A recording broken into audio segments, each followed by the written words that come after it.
and right now I'm going to cover the Florida Gators who are at SEC Media Days today on Wednesday of 2024 in the SEC Media Days event.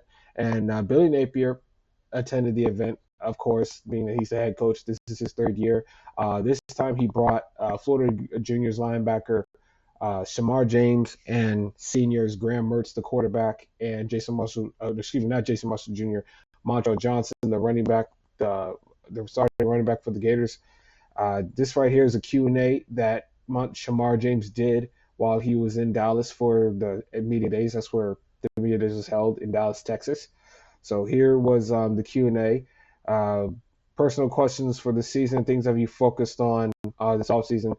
He basically said, just your typical getting stronger, becoming a better leader, communicator on the field, and being an overall linebacker. So just your, politically correct stuff that you expect from a college player at this level. Shemar, I've been asking everyone with Oklahoma's interest in the SEC, what can they expect on road games on Saturdays? Every road game about it, yes, sir. One of the most hectic environments, playing in the SEC for 2 years now. You can see some very interesting stadiums, some very interesting crowds. So it will be something fun to see. OU Texas comes in with a heated rivalry. It's one of the best in college football, but you have a rivalry. You go to Jacksonville every year, neutral site, just like OU Texas. What's it like playing Georgia in the atmosphere and natural setting? It's amazing. You're coming over the hill, coming down the hill. It's split blue and red. So it's a tradition that's going to keep continuing to thrive, and it's amazing. It's a lot of emotion coming into that game. Yes, sir, for sure. Shemar, how has the linebacker improved this offseason? Most definitely. It's improved a lot with skill set, bringing in Pop Howard and Miles Graham and Aaron Childs. We bring in a lot of skill with a lot of vets in the room, like myself, Derek Ringo, and Ronald Moulton. I believe he's referring to the transfer from Michigan last year. I knew him as RJ, but I didn't know his first name was Ronald. I never looked that up. So I would say it's improved skill-wise and leadership. And I think, and I'm going to do a video talking about critical players for Florida's defense to get better this upcoming season. I think Pop Howard is on that list. And I've done a video talking about who could be one of Florida's most impactful freshmen, and I put Miles Graham on that list. Aaron Childs is still, I think he's kind of a recent addition because he didn't sign with the team on early signing day. He kind of came in after he finished his time in high school. So Aaron Childs is going to has got a little bit of catching up to do. Derek Wingo is a senior of that linebacking core.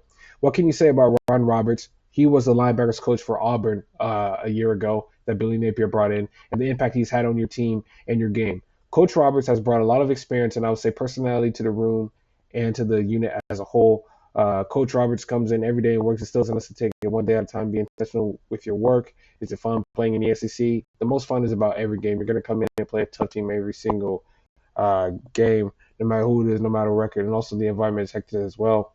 Is the environment in the swamp maybe the best? I would like to think so, being that he plays there. Talk about the end of the season. Of course, this is one of those schedule questions that Billy Napier had throughout the time he was at the podium, and I'm pretty sure his players, Mertz, James, and Montrell Johnson Jr. got that as well.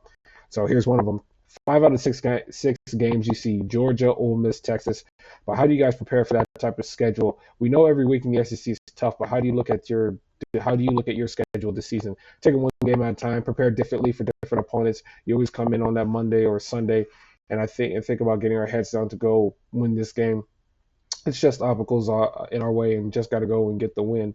When you think back to your old playing days, old stomping grounds, how proud of you of where you came from? And when you think back to the playing days and excited about where you are now, what comes to mind? I miss it. Life was simple. You get to go to high school, practice, come back home to your mom. I miss it.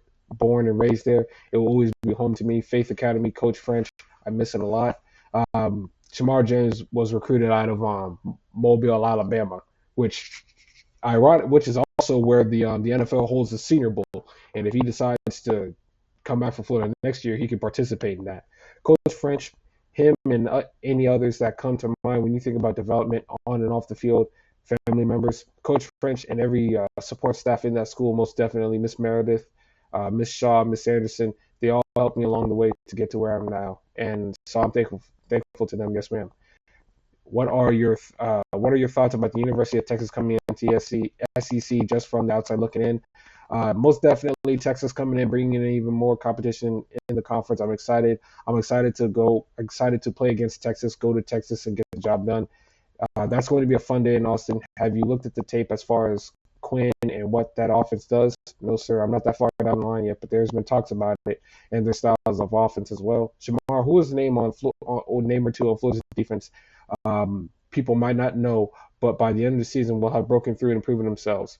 Greg Smith, who was a 6'4" safety freshman, Jameer Grimsley, he was originally an Alabama enrollee, but after Nick Saban retired, the NCAA allowed players out of Alabama to transfer out of Alabama, and Jameer Grimsley chose Florida, and Florida was second on his list when he chose to commit to Alabama. So that was a guy that Florida was able to nab towards the end of the season.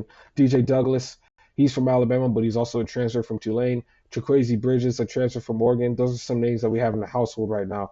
I believe is going to make a big splash this year. From a defensive standpoint, what have you seen from DJ Lagway that that freshman coming in and that has impressed you? He has a big arm. He can sling it 60 to 70 yards down the field. And I will say DJ comes in ready to learn. He's always with Graham in the playbook, on the field, going through progressions, drops. So I feel like DJ is going to be pretty good in the upcoming years. We talked to Keenan, the Tennessee linebacker, yesterday. He missed most of the season with the injury, but stayed involved. You missed games last year because of injury. What were things you were doing despite being injured to stay involved with the team and stay ready and mentally prepared? Staying close to the team, injuries can draw some guys away from the team. And I believe in some of the guys consume themselves too much with football. That's what they become. I would stay just staying around the team, encouraging guys each and every week and each and every opponent we may have. I would say that. Every rivalry is different, right? If you had to describe to someone who has never been LSU and Florida in that environment, those fans, how would you describe it? Crazy. From the pregame to the first quarter through the fourth quarter, it's constant yelling and chirping from both sides. The fans, it's an environment that you just can't describe in words. But do you have a particular favorite road site to go to or one that you don't care for? I played at Tennessee my freshman year, and it was pretty loud and fun to play there. What are the most important things young guys can do to help the team in the fall, and guys that haven't played very much but can have a big role this season? Most important thing that they can do is come to this facility and work every day. They never have excuses. When their body hurt, they still going to give 100%. I would say that's what's going to separate them and bring themselves to the spotlight. Shemar, talk about your growth as a football player, and again, Mobile, Alabama, having the rich tradition of football per capita.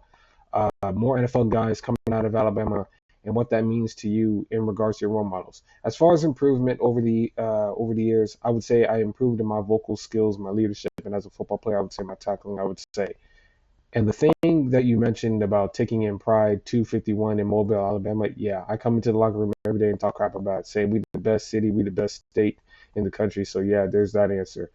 As a linebacker, specifically it's going to be us playing LSU this year, not chasing around Jaden Daniels down on the infield, and he asked the reporter to repeat the question again. The reporter repeats the question again. He goes, "Yeah, he gave us a hard time. I unfortunately didn't play that game, but he gave us a hard time." Yeah. What are things Graham has done to win the team over? It can be tough as a transfer to prove yourself to guys, but what are some of the things he's done? Connected with a lot of the guys, and I would say that's one of the biggest things you need to do in the foreign environment. Connect with the guys, so when times get tough, you can challenge those guys. I feel like Graham made a great impression on me and the rest of the players. So I feel like that's why Graham is one of the leaders that you guys see now. And this was the final question, the hardest part for you being on the sidelines, not being able to play. I know you learned valuable lessons in high school watching, not being able to play, being injured. Tell me how that helps you, and now the iPads are going to be on the sidelines as well, so you can see real-time mistakes. Like you mentioned, being hurt at the end of my senior year, it kind of helped me in this journey that I had with the surgery and the knee injury that I had. And I will say it allows you to see the game outside of the game, seeing how things function, of being on the field, just coaching up the young guys that may not be fully confident in their abilities. I would say that's something that I focused on during my off time. And that was the final question for Shemar in his appearance in the SEC Media Days. I'm a fan of Shemar James. When he was a freshman for Florida in 2022, he played in limited action, but you can kind of see immediately that he had what it takes to play on the football field in the SEC for the Florida Gators. And last year, he had already eclipsed his freshman numbers by the time the Georgia game came around, but he got injured and and after that game, missed the rest of the season. So that was 4 pivotal games that Florida could use him in against Arkansas and LSU and Missouri and Florida State. Who knows what difference he could have made. He could have made on there, concerning Florida's offense couldn't, except for the Florida State game at the end, the defense needed some help against Arkansas, LSU, and Missouri, and they played relatively well against Florida State. You kind of wonder if he would have further elevated their play in that game as well. So Shemar James is a pivotal player on Florida's roster on both sides of the ball, but in my opinion, I think he's the most pivotal player on their whole defense. And I'm also going to be doing a video about the critical players on Florida's defensive side of the ball to help them improve from last year. So that's really about it. That's my coverage of Shemar James's Q&A at the SEC Media Days.